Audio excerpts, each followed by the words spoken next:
Hey everyone, it's LS, and this is the patch 9.5 notes rundown. We are going to jump right into it. High hopes for this patch, please, for the love of God. Okay, speaking about angels and such, Kale and Morgana are in this patch. Now, I do not think that the change to Morgana's passive is suddenly going to make her some sort of magical champion, so unless her ratios have been changed from when I last saw her on the PBE, I do not think that it means that we will end up seeing her be played, especially because one of the champions that was very prevalent in bottom lane, which was allowing her to be picked in the bottom lane, is not as popular or as much priority right now, so I don't think that just her ultimate is going to suddenly make her some massive play. She's not able to be picked in top lane. You could make an argument maybe for her in mid lane, but so much on that. Kale is an interesting thing. We're not going to take a look at her on stream, as I already did the Kale First Impressions video.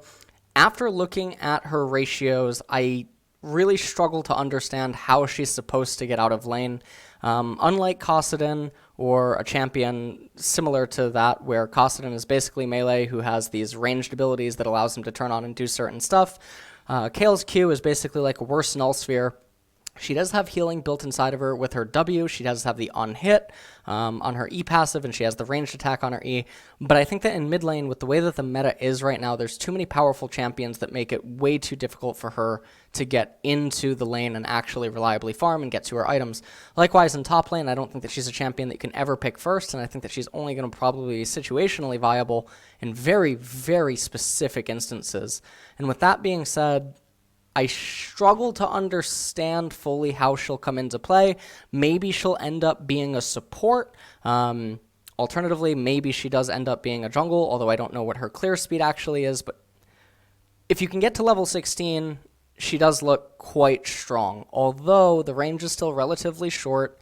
So in a competitive environment, it might still be difficult against certain team comps, in which case she's probably still just going to be a counter pick of some sort. So now we will move down Akali.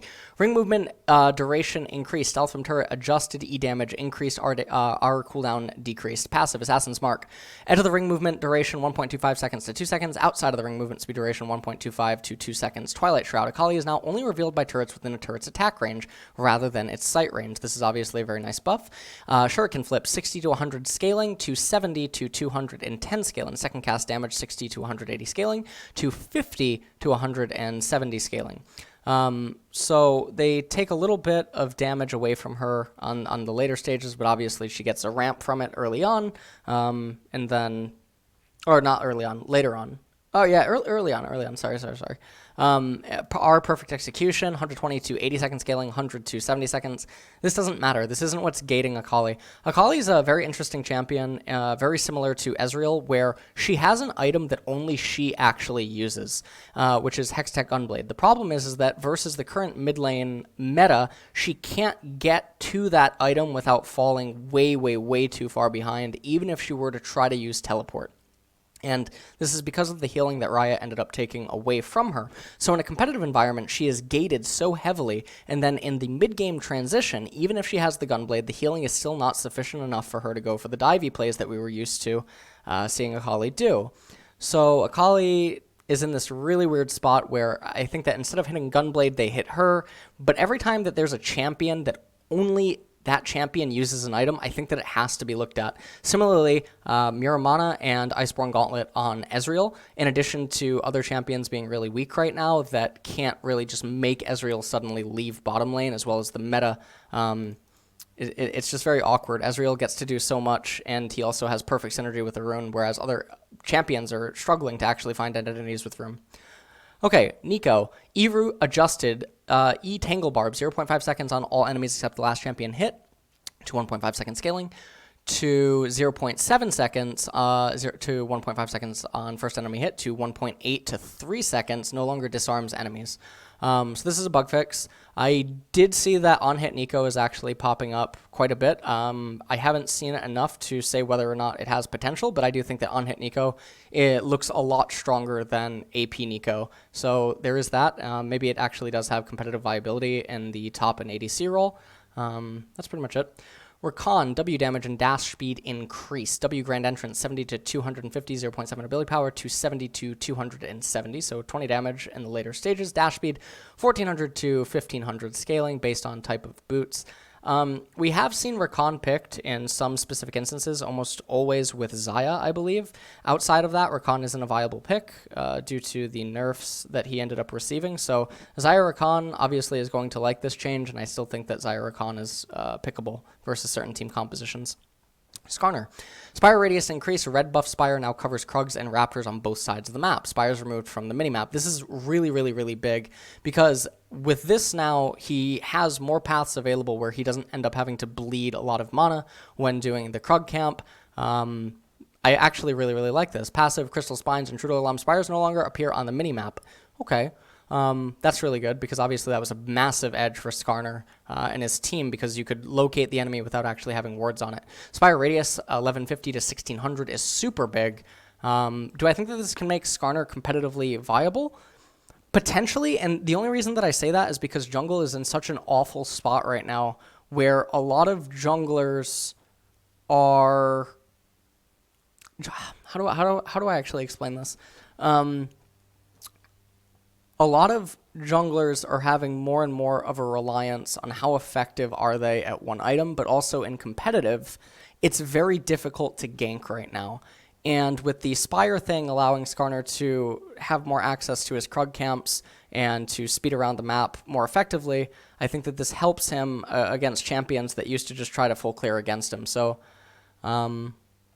it's an interesting buff that I do think is really nice. Vi. Attack speed growth decrease. Passive cooldown increase, but W now reduces it. Q cooldown... okay, so let's take a look. Attack speed growth is down by 0.5. Almost ends up losing a dagger at level 18. Passive. Blast shield. 12 to 8 seconds to 16 to 12 seconds, level 1 through 9. Shield ratio, however, is up now. See denting blows, okay? Shield ratio, 10% max health to 15% max health. Okay, so this is further playing into tank Vi, I guess. Q Vault Breaker, 1.6 bonus attack damage to 1.4. No longer deals 25% reduced damage to non-champions. Okay, so this is really good for top Vi. It's good for jungle Vi. W denting blows. Attack speed, 30% to 50%. To 30% to 60%. Passive cooldown. Blast shield's cooldown is now reduced by 3 seconds whenever denting blows procs. Okay. But if her attack speed's lowered, she has to stay on top of the target, and she's going to need some sort of auto attack based item. But I'm not entirely sure where... okay. E excessive force. Damage cone can now critically strike. Okay, they're trying to make Static Shiv a thing. Ratio, 1.1 total attack damage, 0.7 ability power ratio to 1.1 total attack damage, 0.9 ability power ratio. Assault and Battery. Cooldown is up early. I think that's probably fine because she's extremely oppressive with her ultimate early on. So this is where it's kind of all over the place. They're making it so that she has more max health. She has to itemize now attack speed, and she doesn't really want damage. Secondary target knockback. Vi knocks back the target enemy. She passes through 250 over 0.25 seconds to 350 over 0.75. That's actually quite massive, the 0.5 second knockback. I don't know if this makes top Vi an actual thing, especially because Q is a fantastic escape.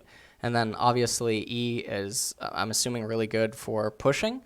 But if I'm thinking about like what kind of itemization can a top Vi actually end up going?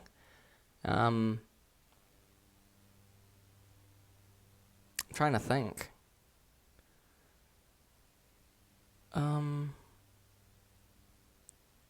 Trinity Force or Iceborne Gauntlet, and then like Sunfire Cape, and then Static Shiv. It's so weird. It's so strange. It's so strange. I guess that way you don't actually get any HP.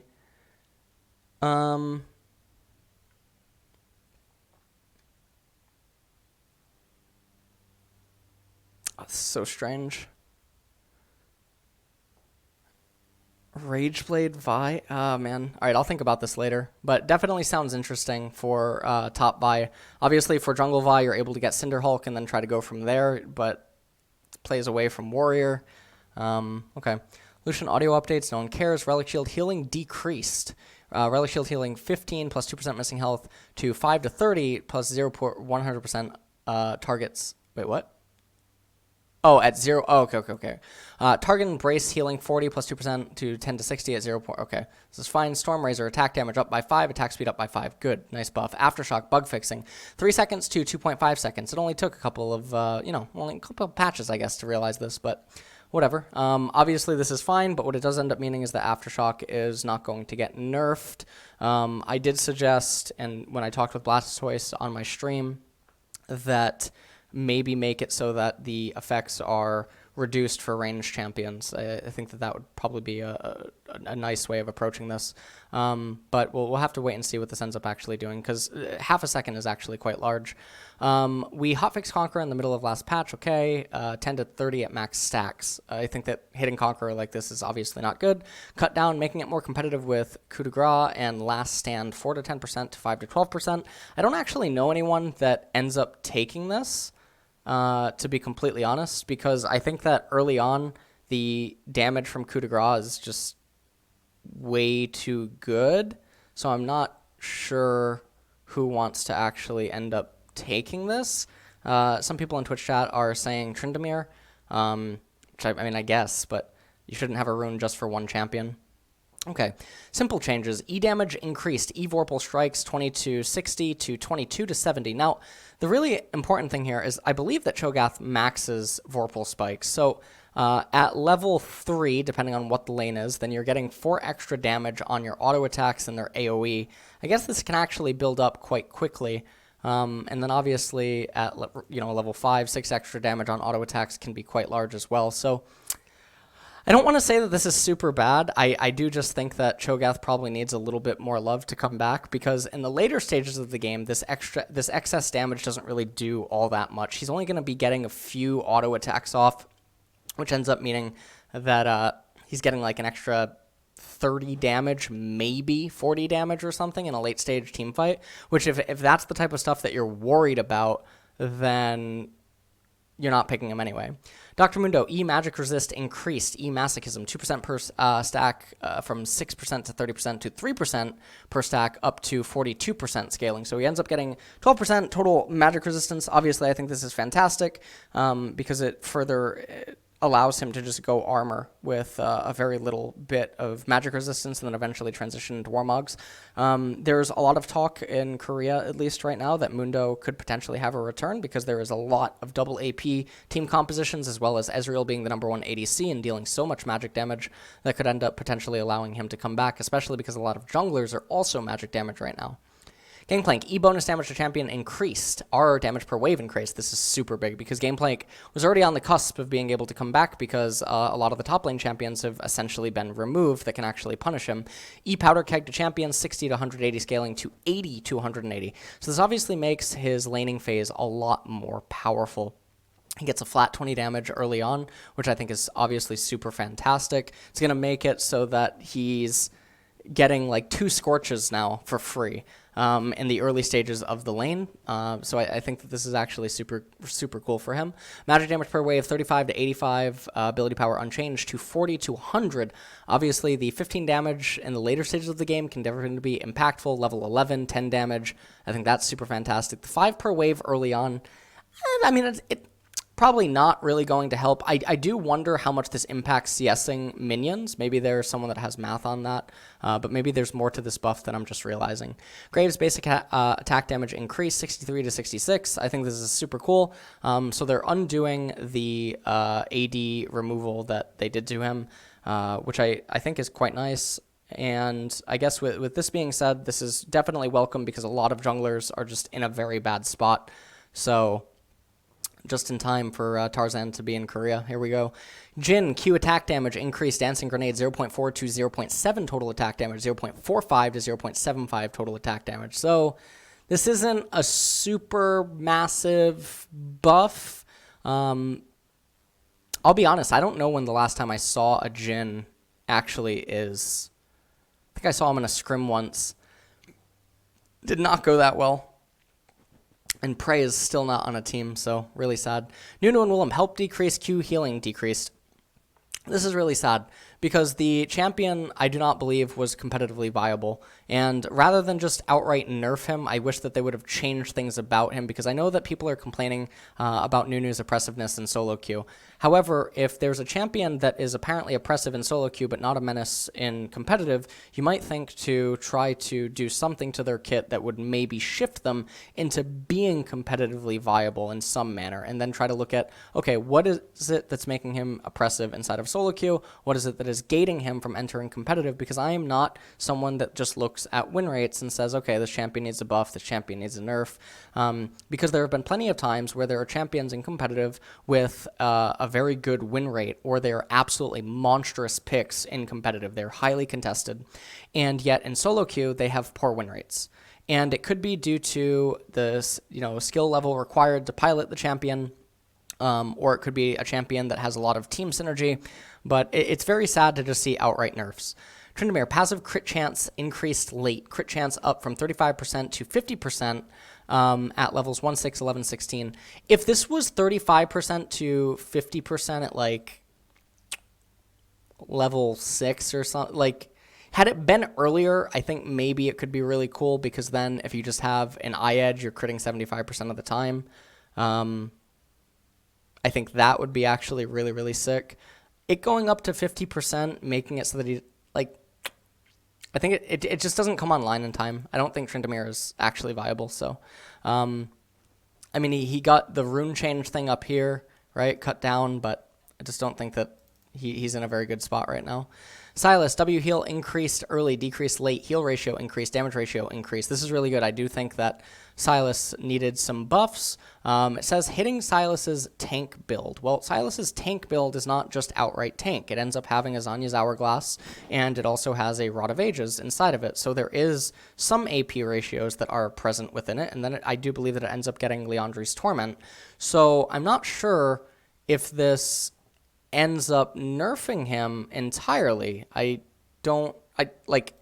Obviously I can't, what is Leandry's is 80, and then what is Zanya's? 70?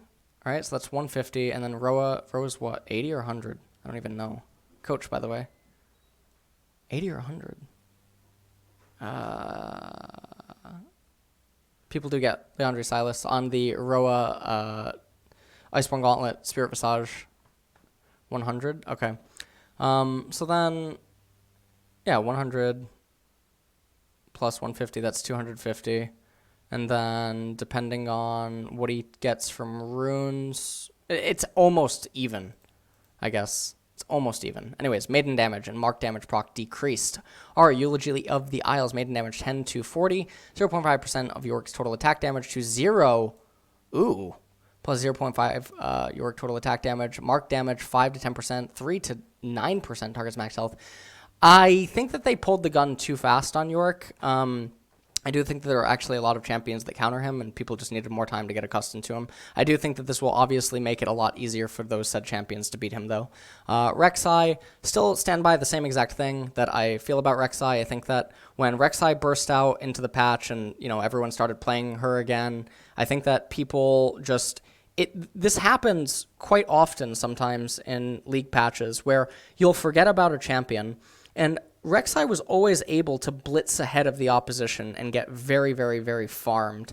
And then in addition to Rek'Sai having a rune and whatnot, and other junglers getting hit, and Rek'Sai's speed, Rek'Sai had that going for her. The problem is that Rek'Sai at 2.5, 3 items is still the same problematic Rek'Sai, because it doesn't matter if your damage actually ends up executing, or if it's now unblockable or something, because Rek'Sai fundamentally still has the same problems that gated her from competitive ever since her ultimate got changed and allowed her to cheat the map. All random, don't care about that. Bug fixes, okay. Upcoming skins, Prestige, and Arclight brand. Arclight band reminds me of, what is it? Is it from Marvel? Let me take a look. Let me see. I really want to know what this thing is. Oh yeah, Adam Warlock? Is it Adam Warlock? No, wait. Is it Adam Warlock? I think it's Adam Warlock. Captain Marvel comes out tomorrow. The Sovereign people, you know what I'm talking about? It also looks like Thanos if he ended up losing a lot of weight. I guess it sort of looks like Thanos if he lost a lot of weight. Maybe Thanos went on a diet. Maybe Thanos maybe he did keto. You know? Maybe he did keto. Not really quite sure. Now, he's not quite snapping the finger, but it does look like people are turning into dust. I think this might be Thanos. So it just might be him. He went on a diet and he decided to snap his finger again. So Thanos. What? I'm not saying it wrong. Thanos. All right. KDA, Prestige Akali. Don't really care about that. Blackthorn Morgana, Viridian Kale. Oh, this looks kind of okay. I think that the black one, and I think that Moltres looks really good. And then I think that the black one actually looks really cool. The pink one is kind of cool too. I'm getting a Mew vibe. So I really like the black Kale right here. I like Moltres and I like Mew. Articuno's okay, but it's so cliche.